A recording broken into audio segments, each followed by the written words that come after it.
शांति को बहुत ही थोड़ी उम्र में बचपन में ही मातृवियोग हो गया था।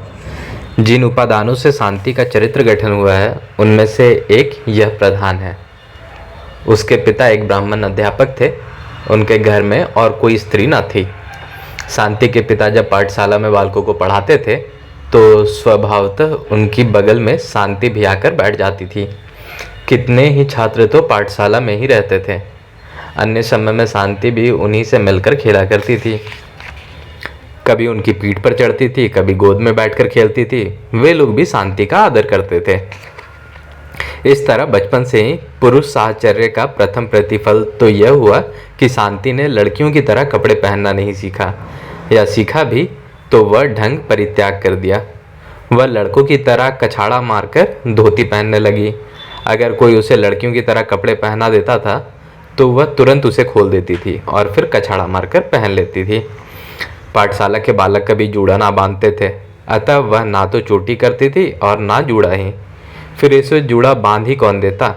घर में कोई औरत तो थी नहीं। पाठशाला के छात्र बांस की फराटे में उसके बाल फंसा देते थे और उसके घुंघरारे बाल जैसे ही पीठ पर लहराया करते थे। विद्यार्थी ललाट पर चंदन और भस्म लगाते थे, अतः शांति भी चंदन भस्म लगाया करती थी। गले में यज्ञोपवीत पहनने के लिए भी शांति बहुत रोया करती थी।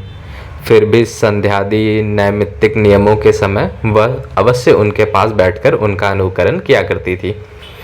अध्यापक की अनुपस्थिति के समय लड़कों ने उसे अश्लील दो एक संकेत सिखा दिए थे और वे आपस में जो कहानियां कहा करते थे, तोते की तरह शांति ने भी उन्हें रट डाला था, भले ही उसका कोई अर्थ न जानती हो। दूसरा फल यह हुआ कि लड़के जो पुस्तकें पढ़ा करते थे, बड़ी होने पर शांति उन्हें अनायास ही पढ़ने लगी। वह व्याकरण का एक अक्षर भी जानती न थी, लेकिन भट्टी काव्य, रघुवंश, कुमार संभव, नैषधादि के श्लोक व्याख्या के साथ उसने रट डाले थे। यह देखकर शांति के पिता ने उसे थोड़ा प्राथमिक व्याकरण भी पढ़ाना शुरू किया। शांति भी शीघ्र से शीघ्र सीखने लगी। अध्यापक भी बड़े विस्मृत हुए। व्याकरण के साथ उन्होंने कुछ साहित्य भी उसे पढ़ाया। इसके बाद ही सब गोलमाल हो गया। शांति के पिता का स्वर्गवास हो गया। अब शांति निराश्रय हो गई। पाठशाला भी उठ गई, छात्र चले गए, लेकिन सब शांति को प्यार करते थे। अतः उनमें से एक शांति को अपने घर ले गया। इसी छात्र ने बाद में संतान संप्रदाय में नाम लिखाकर अपना नाम जीवानंद रखा। हम उन्हें जीवानंद ही कहेंगे। उस समय जीवानंद के माता पिता जीवित थे। उनको जीवानंद ने कन्या का विशेष परिचय दिया। माता पिता ने पूछा, लेकिन अब पराई लड़की का भार अपने ऊपर लेगा कौन? जीवानंद ने कहा, मैं ले आया हूँ, इसका भार मैं ही लूँगा। माता पिता ने भी कहा, ठीक है। जीवानंद कुंवारे थे। उन्होंने शांति के साथ शादी कर ली। विवाह के उपरांत सभी लोग इस संबंध पर पछताने लगे। सब लोग समझे कि यह तो ठीक नहीं हुआ। शांति ने किसी तरह भी लड़कियों के समान धोती ना पहनी, किसी तरह भी वह चोटी बांधने को तैयार ना हुई। वह घर में भी अधिक रहती न थी, पड़ोस के लड़कों के साथ बाहर खेला करती थी। जीवानंद के घर के पास ही जंगल है। शांति उस जंगल में अकेली घुसकर कहीं मोरों, कहीं हरिनों और कहीं सुंदर फूलों की खोज में घूमा करती थी। सास ससुर ने पहले तो मना कर दिया, फिर डांट फटकार की, इसके बाद मारा पीटा और अंत में कोठरी में बंद कर दिया। इस डांट डपट से शांति बड़ी क्रुद्ध हुई। एक दिन दरवाजा खुला देखकर वह बाहर निकली और बिना किसी से कहे सुने कहीं चली गई। जंगल के अंदर टेसू के फूलों को लेकर उनसे शांति ने अपने कपड़े रंग डाले और खासी साधुनी बन गई। उस समय बंगाल में दल के दल सन्यासी घूमा करते थे। शांति भी शिक्षा मांगती जाती जगन्नाथ क्षेत्र की राह में निकल गई। थोड़े ही दिनों बाद उसे सन्यासियों का दल मिल गया। वह भी उन्हीं में मिल गई। उस समय के सन्यासी आजकल जैसे ना होते थे। सुशिक्षित, बलिष्ठ, युद्ध विशारद एवं अन्य गुणों से गुणवान होते थे। वे लोग वस्तुतः एक तरह के राजविद्रोही होते थे। राजाओं का राजस्व लूटकर खाते थे। बलिष्ठ बालक पाते ही उनका अपहरण करते थे, उन्हें शिक्षित कर अपने संप्रदाय में मिला लिया करते थे। इसलिए लोग उन्हें लकड़ पकड़वा या लकड़ सूंघवा भी कहते थे। शांति बालक सन्यासी के रूप में उनमें आ मिली थी। सन्यासी लोग पहले कोमल देह देखकर उसे दल में मिलाते न थे, लेकिन शांति की बुद्धि, प्रखरता, चतुरता और कार्य दक्षता देखकर आदरपूर्वक उन्होंने उसे अपने दल में मिला लिया। शांति उनके दल में मिलकर व्यायाम करती थी, अस्त्र चलाना सीखती थी, अतः वह परिश्रम सहिष्णु हो उठी। उनके साथ उसने देश विदेश का भ्रमण किया, अनेक लड़ाइयाँ देखी और अस्त्र विद्या में निपुण हो गई। क्रमशः उसके यौवन के लक्षण प्रकट होने लगे। अनेक सन्यासियों ने जान लिया कि यह छद्मवेश में स्त्री है। उस समय अधिकतर सन्यासी जितेंद्रिय होते थे, इसलिए किसी ने ध्यान न दिया। सन्यासियों में अनेक विद्वान भी थे। शांति को संस्कृत में कुछ ज्ञान है, यह देखकर एक सन्यासी उसे पढ़ाने लगा। लेकिन क्या काबुल में गधे नहीं होते? जितेंद्रिय सन्यासियों में वह सन्यासी कुछ दूसरे ढंग का था, या हो सकता है कि शांति का अभिनव यौवन संदर्भ देखकर वह सन्यासी अपनी इंद्रियों द्वारा परिपीड़ित होकर अपने को वश में ना रख सका हो। अतः वह अपनी शिष्या को श्रृंगार रस के काव्य पढ़ाने लगा और उनकी व्याख्या खोलकर अश्राव्य रूप में सुनाने लगा। उससे शांति का अपकार ना होकर कुछ उपकार ही हुआ। लज्जा किसे कहते हैं, शांति ने सीखा ही ना था। अब व्याख्या सुनकर स्त्री स्वभाववश स्वतः उसमें लज्जा का उदय हुआ। पुरुष चरित्र के ऊपर निर्मल स्त्री चरित्र की अपूर्व प्रभा उस पर छा गई। उसने शांति के गुणों को समाधिक बढ़ा ही दिया। शांति ने पढ़ना छोड़ दिया। व्याघ्र जैसे हरिण के पीछे दौड़ता है, वैसे ही वह सन्यासी शांति को देखकर उसके पीछे दौड़ता था। किंतु शांति ने व्यायाम आदि के कारण पुरुष दुर्लभ बल संचय किया था। अध्यापक के समीप आते ही वह उन्हें जोर के घूंसे और लात जमाती थी, जो साधारण न होते थे। एक दिन एकांत होकर सन्यासी ने बड़ा जोर लगाकर शांति का हाथ पकड़ लिया। शांति हाथ छुड़ा ना सकी। सन्यासी ने दुर्भाग्यवश शांति का बायां हाथ पकड़ा था, अतः दाहिने हाथ से शांति ने सन्यासी के सिर में इस जोर का घूंसा जमाया कि सन्यासी कटे पेड़ की तरह धड़ाम से चकराकर गिर पड़े। शांति ने सन्यासी संप्रदाय का त्याग कर पलायन किया। शांति निर्भय थी, अकेली अपने गांव की तरफ चल पड़ी। साहस और बाहुबल से वह निर्विघ्न यात्रा करती रही, भिक्षा मांगकर और जंगली कंदमूल आदि फलों से अपनी क्षुधा मिटाती। वह अनेक आपदाओं में विजय लाभ करती और अपनी ससुराल आ पहुंची। उसने देखा ससुर का स्वर्गवास हो गया है, लेकिन सास ने उसे घर में स्थान न दिया। जाती जाने का डर था। शांति तुरंत बाहर निकल गई।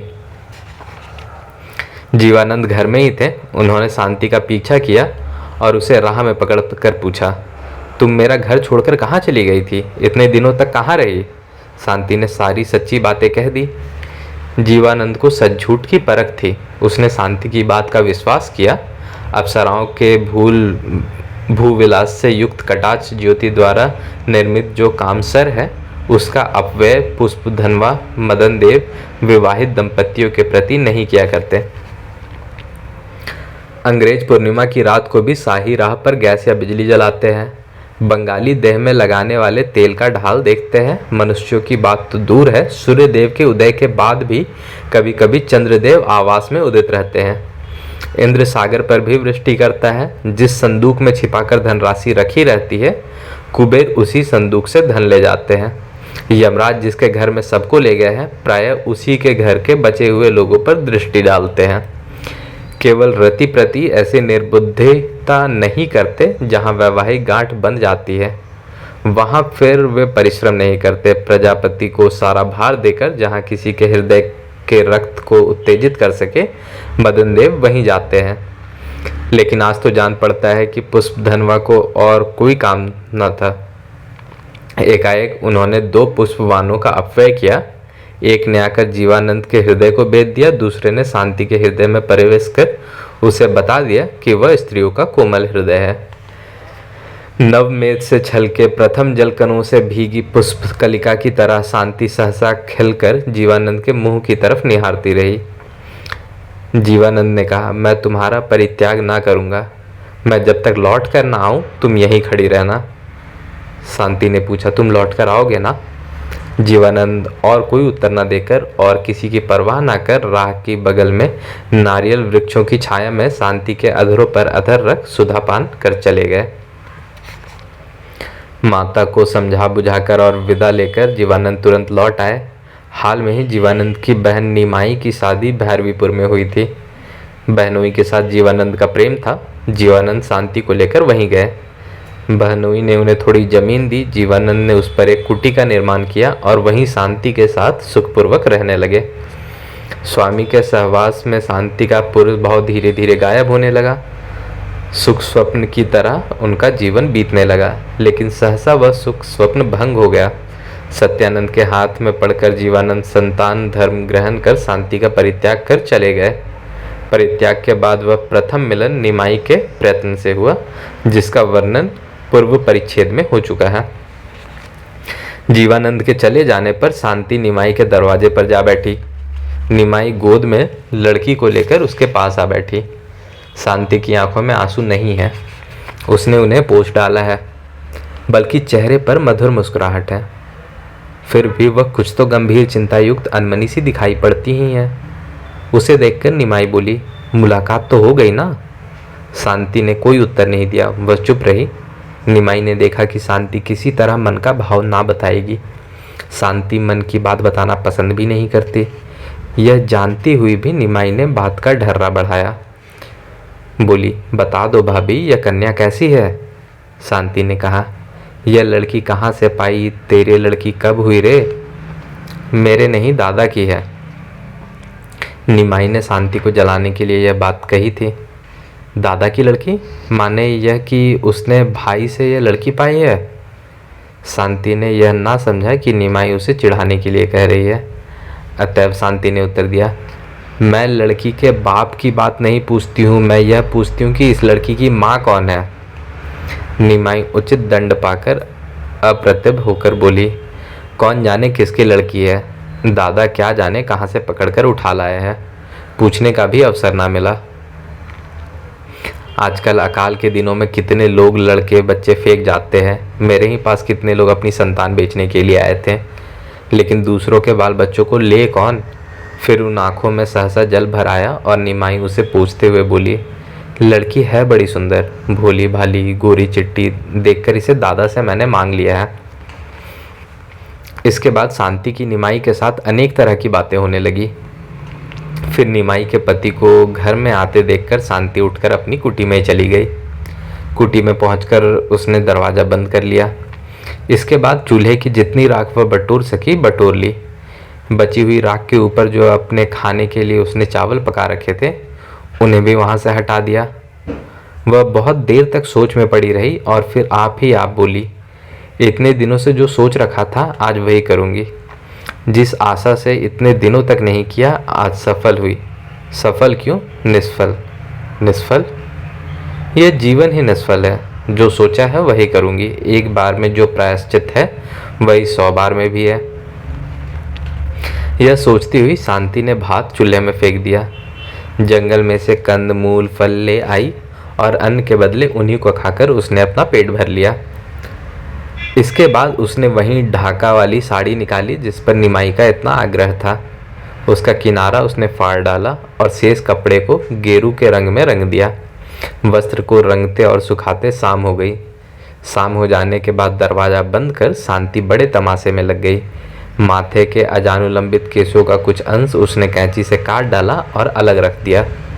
बाकी बचे हुए अपने कपड़े को उसने 2 भागों में विभक्त कर दिया। एक तो उसने पहन लिया और दूसरे से अपने ऊपरी अंगों को ढक लिया। इसके बाद उसने बहुत दिनों में काम में ना लाया गया शीशा निकाला और उसमें अपना रूप देखते हुए सोचा, हाय मैं क्या करने जा रही हूँ। इसके बाद ही दुखी हृदय से वह अपने उन काटे हुए बालों को लेकर मूछ और दाढ़ी बनाने लगी, लेकिन उन्हें वह पहन ना सकी। उसने सोचा, छी यह क्या, अभी क्या इसकी उम्र है, फिर भी बूढ़े को चरखा देने के लिए इन्हें रख लेना अच्छा है। यह सोचकर उसने छिपाकर उन्हें अपने पास रख लिया।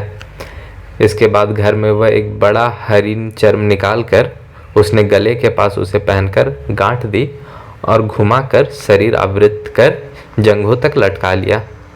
इस तरह सज्जित होने के बाद इस नए सन्यासी ने घर में एक बार चारों तरफ देखा।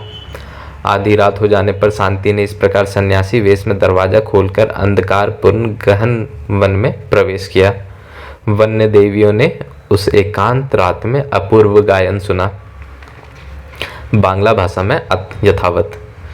दूरे उड़ी घोड़ा चढ़ी कथा तुमी जाओ रे, समरे चली तू आमी हाम न फिराओ रे, हरी हरी हरी हरी बोलो रन रंगे, झाँप दिबो प्राण आजी समर तरंगे, तुमी कार की तोमार कैलो ऐसो संगे, रमनते नाही सांद रंजय गाओ रे, पाए धरी प्राणनाथ आमा छेड़े जेवना, ऐ सुनो बाजे घन रंजय बाजना, ना पीछे तुरंग मोर रन करे कामना, उड़िलो आमार मन घरे आकर राबोना, रमनते नाही साध रंजय गाओ रे। दूसरे दिन आनंद मठ के अंदर एक कमरे में बैठे निरुत्साह 3 संतान नायक आपस में बातें कर रहे थे। जीवानंद ने सत्यानंद से पूछा, महाराज, ईश्वर पर लोगों पर इतने अप्रसन्न क्यों हैं? किस दोष से हम लोग यवनों से पराभूत हुए? सत्यानंद ने कहा, भगवान अप्रसन्न नहीं है। युद्ध में जय पराजय दोनों होती है। उस दिन हम लोगों की विजय हुई थी, आज पराजय हुई है, अंत में फिर जय है। हमें निश्चित भरोसा है कि जिन्होंने इतने दिनों तक हमारी रक्षा की है, वे शंख चक्र गदाधारी वनमाली फिर हमारी रक्षा करेंगे। उनके पद स्पर्श कर हम लोग जिस महाव्रत से व्रती हुए हैं, अवश्य ही उस व्रत की हम लोगों को साधना करनी होगी। विमुख होने पर हमें अनंत नरक का भोग करना पड़ेगा। हम अपनी भावी मंगल के बारे में निसंदेह है, लेकिन जैसे देव अनुग्रह के बिना कोई काम सिद्ध हो नहीं सकता, वैसे ही पुरुषार्थ की भी आवश्यकता होती है। हम लोग जो पराजित हुए उसका कारण था कि हम निशस्त्र थे। गोली बंदूक के सामने लाठी तलवार भाला क्या कर सकता है? अतः हम लोग अपने पुरुषार्थ के ना होने से हारे हैं। अब हमारा यही कर्तव्य है कि हमें भी अस्त्रों की कमी ना हो। जीवानंद, यह तो बहुत ही कठिन बात है। सत्यानंद, कठिन बात है जीवानंद। संतान होकर भी तुम मुंह से ऐसी बात निकालते हो, संतानों के लिए कठिन है क्या? जीवानंद, आज्ञा दीजिए, इनका संग्रह किस प्रकार होगा? सत्यानंद, संग्रह के लिए आज रात में यात्रा करूंगा। जब तक मैं लौट कर ना आऊं तब तक तुम लोग किसी भारी काम में हाथ न डालना, लेकिन संतानों की आपस की एकता की रक्षा करना, उनके भोजन वस्त्र की व्यवस्था करना, इसका भार तुम दोनों पर ही है। भवानंद ने पूछा, तीर्थ यात्रा कर इन चीज़ों का संग्रह आप कैसे करेंगे?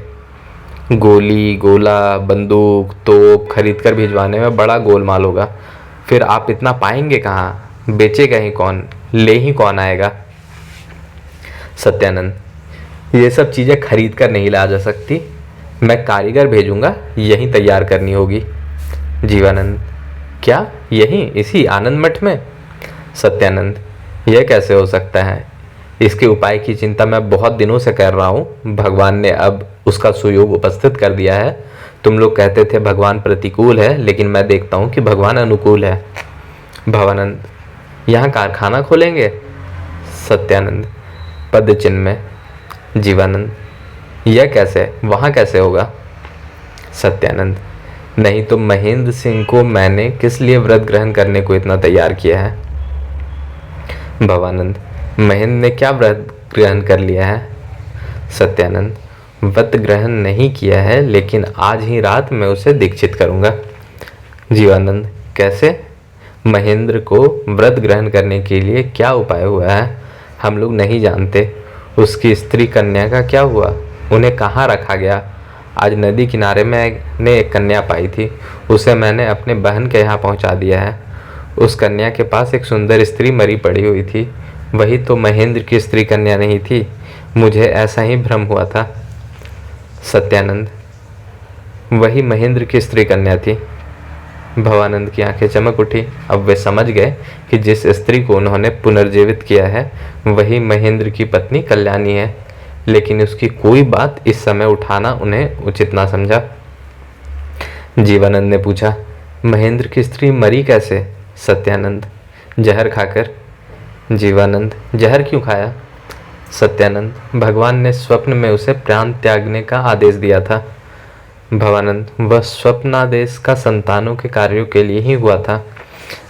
सत्यानंद, महेंद्र से मैंने ऐसा ही सुना है। अब संध्या समय उपस्थित है, मैं संध्यादि कृत्य के लिए जाता हूँ। इसके बाद नए संतानों की दीक्षा की व्यवस्था करूंगा। भवानंद, संतानों की? क्या महेंद्र के अतिरिक्त कोई और भी संतान संप्रदाय में सम्मिलित होना चाहता है? सत्यानंद, हाँ, एक और नया आदमी है। अब से पहले मैंने उसे कहीं नहीं देखा था, आज ही मेरे पास आया है। वह बहुत कोमल युवा पुरुष है। उसकी भावभंगिमा और बातों से मैं बहुत प्रसन्न हूँ। खरा सोना जान पड़ता है वह। उसके संतान कार्य की शिक्षा का भार जीवानंद पर है। जीवानंद लोगों का चित्त आकर्षण कर लेने में बहुत पटु है। अब मैं जाऊंगा, तुम लोगों के प्रति मेरा एक उपदेश बाकी है, बहुत मन लगाकर उसे सुनो। दोनों ही शिष्यों ने करबद्ध हो निवेदन किया, आज्ञा दीजिए। सत्यानंद ने कहा, तुम दोनों से यदि कोई अपराध हुआ हो या आगे करो तो मेरे वापस आ जाने से पहले प्रायश्चित न करना। मेरे आ जाने पर अवश्य ही प्रायश्चित करना होगा। यह कहकर सत्यानंद स्वामी अपने स्थान पर चले गए। भवानंद और जीवानंद ने एक दूसरे का मुंह ताका। भवानंद ने पूछा, तुम्हारे ऊपर इशारा है क्या? जीवानंद, जान तो पड़ता है, बहन के घर में कन्या को पहुंचाने गया था। भवानंद, इसमें क्या दोष है? यह तो निषिद्ध नहीं है। ब्राह्मणी के साथ मुलाकात तो नहीं की। जीवानंद, जान पड़ता है गुरुदेव ऐसा ही समझते हैं।